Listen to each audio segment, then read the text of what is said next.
to say that I really started to feel like this day was never going to come for my family. Any of you guys feel like that?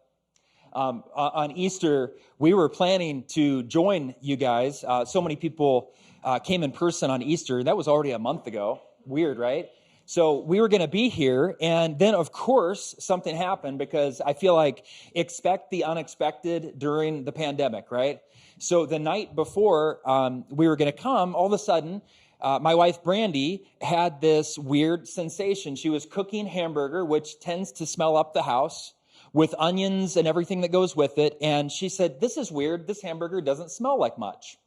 And I'm like, "Oh, that's strange." So then she picked up a lemon, and she's like, "Well, this lemon must not work right." So then she put the lemon in her mouth and she chewed it. And she is not someone who loves sour taste. And she said, I don't know what's going on. So, of course, I told her, the hamburger has a ton of smell, and the lemon is a normal strength lemon. So we had that feeling that so many people have gotten in the last year of, oh my gosh, is it COVID? It's that game that everybody has played. Like, oh my gosh, is it allergies or is it COVID? Is it a headache, or do I need to go to the ER? Like, what is happening right now? So, of course, we want to be right with people and relationships. So we're not going to just show up at church when Brandy has lost her taste and smell. So we didn't get to come a month ago. She had 2 tests in a row, a rapid test, which came back negative, but she kept getting sicker. And then she had a second test, and that came back negative too. And then within 2 days, her taste and smell were totally back. So we still have no explanation. So we're finally here. I love getting to see you guys in person. I really do. It's so good to see you. It's so good to feel. There's such a difference between just being online and in person. But I also want to say, it's very evident to me that the future of the church will always include being online, right? So we want to welcome everybody that is online as well. You guys are a part of our community just the same. So welcome to our in-person friends and our friends online. For those of you who don't know me, maybe in person, or maybe you've forgotten my name because you haven't seen me in so long, I am Neil, and I'm one of the pastors here at The Edge. And just super, super glad to have you here, and very, very grateful to be here. We're continuing in our sermon series today called James, the Intersection of Faith and Life. The reality is, if your theology does not intersect with your everyday life, I would say that you probably have a theology that isn't very useful, right? Theology is the knowledge of God. It's the understanding of God. And if the Lord does not intersect with your daily life, there's some disconnect. And I would suggest that it's not with God, but it's an understanding of God. Because God intersects with our lives. He wants to be with us. He's the God who left heaven to come and be with us. He's an incarnational God. He wants to be with us. So we're going to talk about, throughout this whole series, about how the Lord intersects with our life. Because James is a super practical book of theology. And one of my goals as a pastor and a preacher has always been to give context to how God intersects with us on a regular basis through what was written 2,000 years ago to 2021. There always should be a connection. If you missed the message last week that Brandy preached, I highly encourage you to go back and watch it. It was encouraging and challenging. You can watch all of the messages online on Facebook, facebook.com/EdgeAurora. And we're going to continue in this series. I'm going to start with James chapter 1, verses 19 through 27. James 1, 19 through 27. It says, "My dear brothers and sisters, please," it says, "take note of this." I added the please. "Everyone should be quick to listen, slow to speak, and slow to become angry, because human anger does not produce the righteousness that God desires. Therefore, get rid of all moral filth and the evil that is so prevalent, and humbly accept the word planted in you, which can save you. Do not merely listen to the word and so deceive yourselves. Do what it says. Anyone who listens to the word but does not do what it says is like someone who looks at his face in the mirror and after looking at himself goes away and immediately forgets what he looks like. But whoever looks intently into the perfect law that gives freedom and continues in it, not forgetting what they've heard, but doing it, they will be blessed in what they do. Those who consider themselves religious and yet do not keep a tight rein on their tongues deceive themselves, and their religion is worthless. religion that God our Father accepts as pure and faultless is this: to look after orphans and widows in their distress, and to keep oneself from being polluted by the world. So in just 9 verses, we get a whole lot of stuff thrown at us, right? There's a whole lot of information there. And just like with everything else in the Bible, it's very, very easy to get lost in the weeds and forget that he's actually calling you to dance. You're supposed to look at this and be able to pull this into your life rather than say, let me get a list of things that I have to do. There's no joy in a list. There's no joy in just being religious. Because being religious, the heart of it is about you being good enough to get to God. And what Jesus always says to us, the message of the cross, is that none of us were good enough to get to God. And so Jesus came.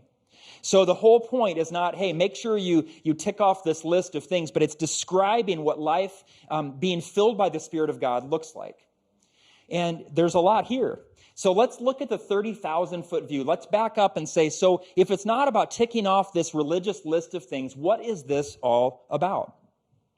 I really see 2 themes in this passage that are demonstrated in 2 different ways. 2 themes, 2 different ways. But before we get to that, I always want to go directly to what Jesus says himself. When Jesus says, hey, there are a couple things in life that are the most important things, take note of that, right? Super important. So we can find that in Matthew chapter 22, verses 36 through 40. Here's the background. One of the religious leaders of Jesus' time wanted to trap him into diminishing the 10 commandments. Now, here's what he wanted to do. He wanted him to get in trouble with the Jews by basically blaspheming Moses and God. He basically said, tell me what's most important. And so he came up with this question in front of Jesus, and like attorneys often do, they feel like they gotcha, right? We've seen that in trials that have been on TV recently, these gotcha moments. So he really thought he had trapped Jesus, and this is what he said. He said, teacher, which is the greatest commandment in the law? Remember, there were 10. So basically, tell me about the 9 that don't matter, and tell me the one that does. Jesus replied, love the Lord your God with all of your heart, and with all of your soul, and with all of your mind. This is the first and greatest commandment. And you would think that he might have stopped there, but of course he continued. He said, and the second is like it. In other words, the second one's important too. You asked for one, but this is important. Love your neighbor as yourself. All the law and the prophets hang on these 2 commandments. So basically he's saying, no, there's not one answer. There's 2. The law that Jesus was referring to, of course, were the 10 commandments. And I find it super interesting that in the 10 commandments, the first 4 are about our connection to God. It's about how we love and we honor God. And then the next 6, the rest of them, are about people's relationships to each other. So it tells us that what it looks like to love and give honor to God, and then love and give honor to people. And Jesus is saying, if you do those things, you fulfill the heart of the 10 commandments. So instead of saying, well, I've got to make sure that I don't lie today, why don't you try to be in good relationships with people? Because we know that if you're lying to each other, you aren't in good relationship. So the bigger picture is, how do I connect with the Lord? Well, if you get the heart of the first 4 commandments, that's what it looks like to connect with the Lord. And if you get the heart of the next 6, that's what it looks like to be in right relationship with people. But we tend to make it overly complicated, don't we? And we tend to make it religious because ultimately our bent is to show that we are good enough for God. We are good enough for his acceptance. So here's the thing. Here's the challenge that I find. Maybe it's just my challenge. I suspect more of you feel this way as well. Sometimes I want to just focus on loving God. Okay, sometimes I just want to look at the first 4. Why? Because people can be tough, right? People can be tough, and I'm just like, actually, I'd rather just have a quiet time, just me and the Lord. No people, I'm not going to answer a text today. I don't really want to talk to people. Just me and Jesus. I just want to hang out with the Lord. And sometimes I actually just want to hang out with people. There are times when I'm just like, there are all these needs that need to be filled. I want to make sure that I am meeting needs because it makes me feel pretty good about me.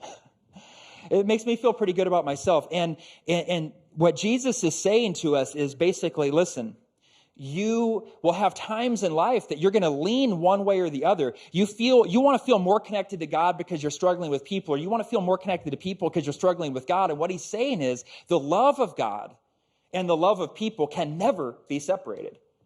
We want to do that though, right? Because different times in our lives, we have different circumstances that make us feel closer to God or closer to people. But what he's saying is live in that tension. Live in that tension. These are the two things that matter the most. Lean into the tension.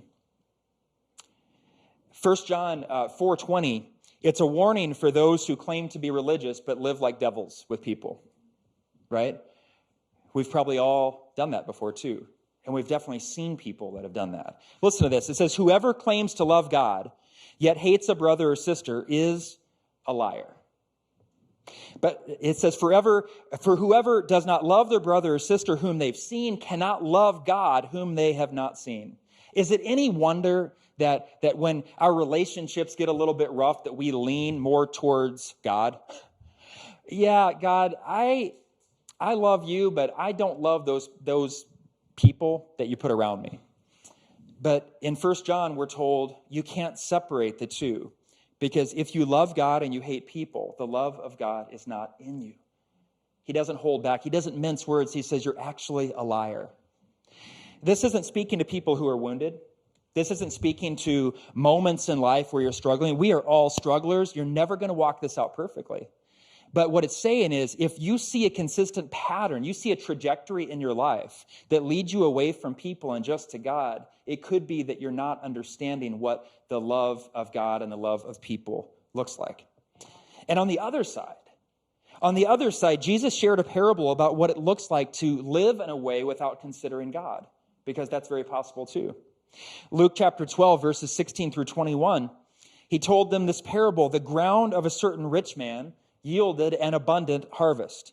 He thought to himself, what shall I do? I have no place to store my crops. I mean, don't you guys think that all the time here in the suburbs? Like, I don't know what I'm going to do with all these crops, right? So very pertinent to us today in the suburbs, right? So, but we understand the concept. The whole idea is sometimes you accumulate things. I don't know anybody in this room who has not accumulated a lot of things. And you know that when you move people, Berkeys. It's awesome. If you guys have not seen the Berkeys' new house, you need to. I called Taylor Mr. President when I walked up to the house yesterday, because it is the White House and it is stunning. And we are super happy for them. I still don't have any grip strength for moving his piano, though. So pray for my hands. So we all can accumulate things. And so this rich guy had this great harvest. And he thought to himself, what do? I don't have enough room. And then he said, I know what I'll do. I'll tear down my barns and build bigger ones. And that's where I'll store my surplus grain. And I'll say to myself, how many of you guys do this? And I say to myself, take life easy, eat, drink, be merry. Okay? We don't necessarily say that to ourselves, but we do it, don't we? In our minds, we're like, you know what? With that stimulus money, I'm just going to feed the poor. That's what I'm going to do with all of it. I'm just going to feed the poor because that's what Christians do, right? Let's be real. Most of us are like, I know what I'm going to do. I've been locked up for a year because of COVID, and I want to do some fun things with my family. Nothing wrong with doing fun things with your family, right? But I'm speaking to what Jesus says is the heart of people. It's our tendency to, when we get things, to use it for ourselves rather than think of others. And this is what the rich man did. And it says, but God said to him, you fool. Oh, look out. Brace yourselves. He says, this very night your life will be demanded from you. Then who will get what you've prepared for yourself? This is how it will be with whoever stores up things for themselves, but is not rich toward God. It doesn't say just the rich man. And even if it said just the rich man, do you know that we are in the top 5% of the wealthy people in the entire world of anyone who's ever existed? So this is us. This is for us. You might say, yeah, but you haven't seen my neighbor's house. It's way bigger than mine. Oh, you don't understand. Like sometimes I struggle to pay my Comcast bill. Oh, you don't understand. I don't get to go out to eat all the time. And well, maybe I do, but it's just McDonald's. Like, who cares, right? Well, no, we're rich in the context of what it looks like to be rich in human history. It's us that he's speaking to. And he's saying, are you living in a way that is rich to God? So God places a high priority on right relationships. We see from these two passages with him and with each other. James was practical, and I picture him basically saying, this is one way for you to show your changed life. Remember, you're never trying to do something to get favor with God, but what you're doing is saying, God's Spirit lives in me, and this is what it looks like coming out of me. That's what James is all about. It's practical. So we're going to look at these ideas today. And the first theme that I see in this passage is that the love of neighbors looks like listening well. The love of neighbors looks like listening well. Some of you might be going, yeah, that passage doesn't, I don't see anything where it says loving people looks like listening well. So don't be super literal about it, but look at the context. Because in the passage we see, let every person be what? Quick to hear. What does it mean to be quick to hear? It means that you're not focusing as much on talking. It means to hear, you're actually being active listeners. I've said this before, but if you want to stand out among people today, particularly in the U.S., just be someone who practices the art of listening. Listen without thinking about what you're trying to come up with next, but actually sit with people and really listen to them. You will stand out. You will be like a star in a night sky. It is a huge thing. So let every person be quick to hear, slow to speak. Those are connected because you can't speak and hear at the same time. Be slow to speak and slow to anger. Why? For the anger of man does not produce the righteousness of God. Have you noticed that there is not a lot of patience on social media? Have you noticed there's not a lot of grace on cable news? It's all these salacious stories that honestly are designed to stir people up. I'm not saying that news, there isn't some fact that's reported, but they're not, news, there's so much other, there's so many other things that are going on that make people get riled up. And because that's what sells stories. That's what makes people want to watch channels. Social media is the same way. 24 hours of cable news and social media. And honestly, we get so much information into our brains that we get overwhelmed, don't we?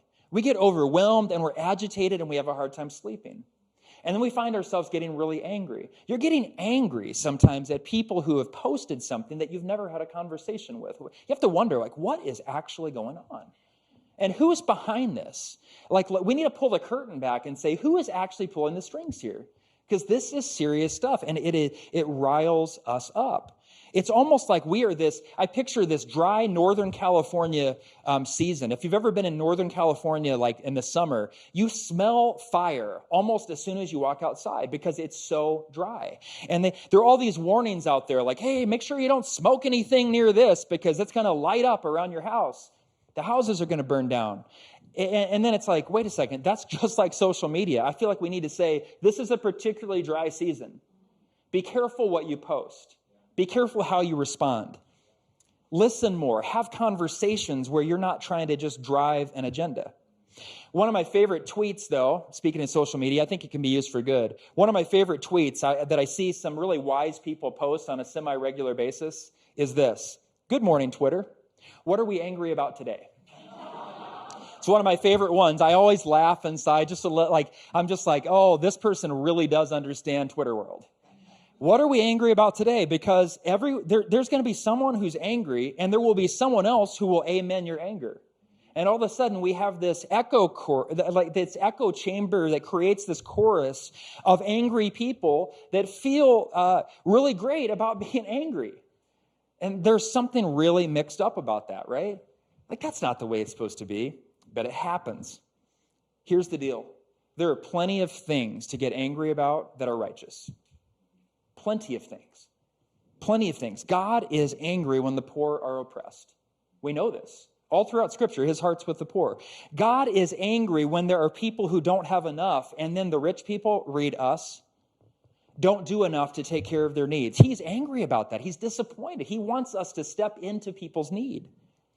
God is angry when there is abuse and we turn away from it because it feels too messy or it messes with our comfort levels.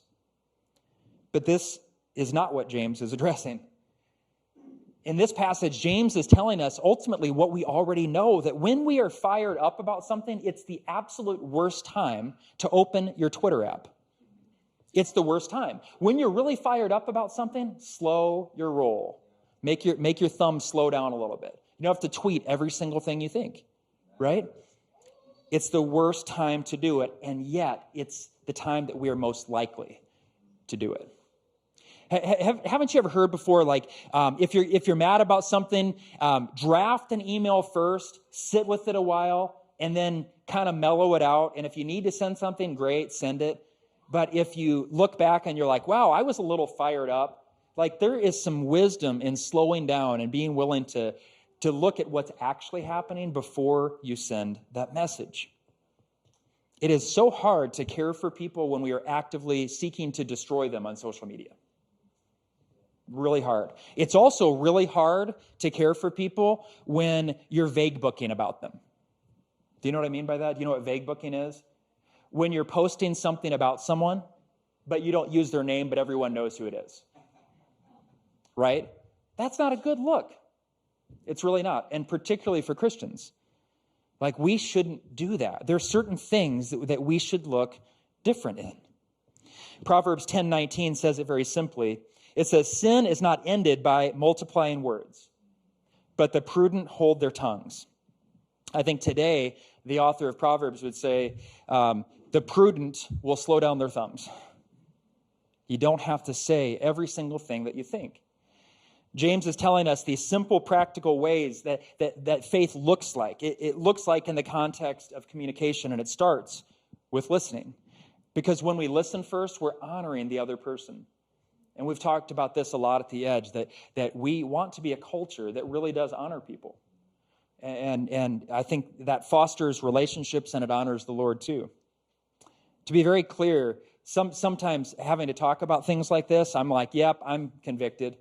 Because I certainly haven't always spoken in honorable ways about people. I'm sure some of you guys haven't either. You know, the less than perfect ones at least. We're all learning this lesson. But I can make snap judgments with the best of them. Can't you? Like, I can see something and be like, well, I know all about them from that tweet. It's like, no, not really. But I'm learning because God wants me to. And truthfully, I've been hurt by those same kinds of things. Sometimes it takes getting hurt by a situation to realize, oh, wait, I've done that kind of thing before. I was, when I was involved in the Drew Peterson murder trial, I was one of the witnesses in the case. And that was a very interesting thing that happened because there were a bunch of things that happened in that case that people were saying about me that weren't true. And I was just like, but you don't know what, you don't know, that's not true. How can you say that? And one of the worst, it was very damaging at the time, a major newspaper in the Chicago area went to my seminary president. Okay, he wanted to really get at me. And they actually asked him, they said, so what do you think about Pastor Shorey and how he counseled someone from his church at Starbucks? And the seminary president at the time was really caught off guard. And he said, oh, we're going to use Neil as a case study of what not to do. And I was like, oh, boy, this is bad. It's really bad. Like, there's a lot of bad potential here. So I reached out to him, and he just goes, oh, my gosh. Basically, he said, I'm really sorry. I spoke before I knew the details. So we're good. We worked it out. But it just made me realize, like, if he did that, I know that I've done that plenty of times too. Like, we're all able to speak out of turn and make judgments before we actually know what's true. So being quick to listen and slow to speak is a good formula to build great relationships and to take power away from that extremely destructive kind of anger that can rise up in any of us at any time. But the Christian life is not just about how we relate to each other. It's also about how we connect with God. And with God, yes, we have to be quick to listen, but there's a next step with God because God is above us. His ways are higher than our ways. So what he has to say carries more weight than what people have to say to us, right? So we have to take the step of doing something with what God has said. Otherwise, we're like those people who look in the mirror and we walk away and we forget what we look like. You know, can you imagine walking over to a mirror and seeing food on your face, like from breakfast? Or there's like a mocha from Starbucks that's like all over your lip, and you're just like, that's really good to know. And you walk away and you don't wipe it off. Like, listen, the only time that's acceptable is if you're 3 years of age or younger. Like, we expect kids to walk around like that, but adults, it's ridiculous. But shouldn't we also expect adults who claim to follow Jesus to be putting these words into practice? We shouldn't say, it's okay, grow at your own rate. Like, it doesn't matter. God doesn't care that you've been a believer for 40 years, but you still are just like, you're on milk, you haven't moved on to meat. Like, no, we need to say, guys, it's time to grow. It's time to change. God calls us to so much more. Some of us will say that we have faith, but there's very little evidence of it in our lives, right? That could be a problem. Whether we know it or not, whether we like what it shows or not, what we do shows what we really believe. So your faith, even if you don't know this, your faith looks like something. The question is, what does it look like? More importantly, who does it resemble? James calls us to more. Do not merely listen to the words and so deceive yourselves. Do what it says. The author, Bob Goff, says something powerful. He has a book. It's just called Love Does. In other words, it's not just it's not just a feeling, it's not just words, it's not just saying, well, I love you, I love this, I love that, I love pizza, I love chocolate, I love hanging out with people, I love working out. No, love does. Love is an action. Love is a sacrifice. And as you walk with Jesus longer, is it looking more like a sacrifice? Is it looking more like the love that Jesus exhibited for us by coming here and living out a perfect life and dying on the cross for our sins? Is your life looking more like him, or is it not? Do not merely listen to the word and so deceive yourselves. Information can sit with you. You can know all the things. You can have all of the information and not be changed. You can know it all and still not get the heart of God. Applying that information is what life-transforming wisdom looks like. That's the key difference. Are you applying it, or are you just reading it and saying, I have all of this information? Let's not be people who just receive information. Let's be people who say, God, I'm going to start with basics. I'm going to start with these basics, and I'm going to seek to do these things because love does. Because love looks like something. If you aren't doing it, it doesn't matter. And I think it's worse than that, guys. Because if you aren't doing it and you're gaining information, it doesn't just stay in your head as information. What I have seen over and over and over again is that people who don't want to practice it, that information goes somewhere. And almost every single time when I see people that know a lot and don't practice it, there's a callous meanness about them. Because knowing things makes us tend to feel proud. We feel like, I'm smarter than other people because this is what I know. No, I'm very biblically sound. I can tell you all the commandments and I can tell you all about God. And then actually we're forgetting to live like God because we're called to be transformed. Jesus told his disciples not to be followers in name only. John chapter 14, verses 15 through 18, it says, if you love me, keep my commandments. And I will ask the Father, and he will give you another advocate to help you and be with you forever, the Spirit of truth. The world cannot accept him because it neither sees him nor knows him, but you know him, for he lives with you and will be in you. I will not leave you as orphans. I will come to you. Whatever God calls us to, he's going to join us in. Every single time. He does not leave us alone as orphans. He doesn't leave us to figure it out all by ourselves. He doesn't say, you're going to have to lift this all by yourself. No, he lifted it by saving us, and he lifts it today by walking with us, even after saving us. This is a God who is present. This is a God who is trustworthy. The last verses in the passage reiterate God's heart for people. And to me, this is powerful. How we're called to relate to each other and to him. And there's a special focus on the marginalized and on the oppressed. I love this. I love God's heart, that if you feel like you're one of those that's sort of left out, like you don't really have a place at the table, he wants you to know this. You have a place at his table. You have a place at his table. It says, those who consider themselves righteous and yet do not keep a tight rein on their tongues deceive themselves, and their religion is worthless. Religion that God our Father accepts as pure and faultless is this: to look after orphans and widows in their distress, and to keep oneself from being polluted by the world. I love this. Verse 27, we're told to look out for orphans and widows. There is something powerful about that. What he's saying is, these are the people who aren't noticed as much in society. These are the people that you might not notice their gifts because you've been talking about your own too much. You might not notice these people that have needs, but I see their needs, and I'm calling you to be someone who goes to them because they have need. And he loves the oppressed. And he doesn't leave us alone. He calls us to have his same heart that he does.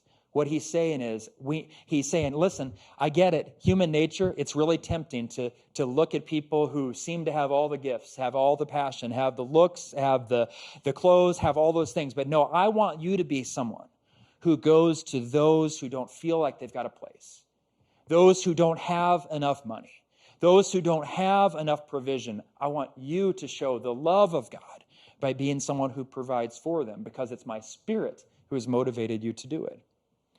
It's a powerful invitation by the one who created all things. He wants us to go there. He left heaven to be with us. If you ever wonder if you, I don't know if I can do that. I think it's too much. Jesus left heaven. He left heaven. He didn't have to do it. And he's saying, I just want your heart to look like mine. I just want you to love people that are left out, because you were going to be left out, and I came and found you. This sermon series is not something that you can aspire to. So again, I want to make sure that none of you are hearing this and you're thinking, I'm going to try to be better. I'm going to try to be in right relationship. No, don't do that. You can only live life on his terms.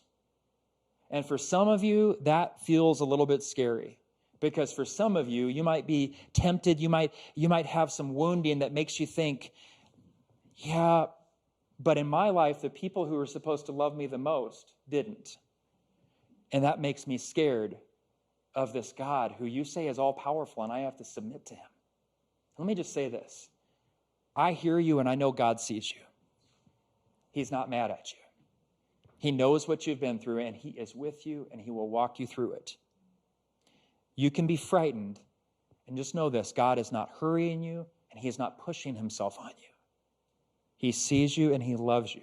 And he wants you to know this: he will never take advantage of you. He won't. This is what the Apostle Paul says about Jesus. Philippians chapter 2, verses 5 through 8. He says, in your relationships with one another, have the same mindset as Christ Jesus, who, being in very nature God, did not consider equality with God something to be used to his own advantage. Right there, he will not take advantage of you. Rather, he made himself nothing by taking the very nature of a servant, being made in human likeness, and being found in appearance as a man. He humbled himself by becoming obedient to death, even death on a cross. Jesus, let me say this very clearly. Jesus used his power to save you. He used his power to save you. He is worthy of being trusted with your life. Jesus says to people who feel left out and alone, come to me, all you who are weary and burdened, and I will give you rest. Take my yoke upon you and learn from me, for I am gentle and humble in heart, and you will find rest for your souls. For my yoke is easy and my burden is light. If today you're hearing this and you're realizing that God is a lot softer in a lot of ways than you thought, Maybe you're hearing this and you're like, wow, so God isn't looking for ways to smash me down. Maybe you're someone who has thought, I would go to church, but I'm afraid that if I walk in there, the roof will come down. I can't tell you how many people have said that exact same thing to me before. And this is what I've always said to people who say that. If it didn't come down when I was on stage, you're safe. Okay? Because we all have sinned. We all have fallen short of the glory of God. And God is not out to get you. He is out for you. He is out to save you. Okay? This is a good and kind Lord that we have. And if you want to turn to him, here's how you can do it. Acts 3:19 says, repent then and turn to God. In other words, turn away from yourself, turn away from the ways that you thought you needed to live. Turn to God so that your sins may be wiped out, that times of refreshing may come from the Lord. We want to leave you with a few questions to consider. And we know that in person you probably can't do this, so these will also be posted online on Facebook right now. First question is this: what is the resounding message that you are taking away from this passage? The second question is also a challenge. How is your discipline of listening going? Maybe for whatever reason you're having a hard time listening, and you very well could be hurting people with your words. If you know that you've done that, I encourage you this week to own it with that person and practice listening first. The third question, the final question: what area of your life do you need to be more obedient to the Lord in? And how will you plan to do it? We're going to close with worship now.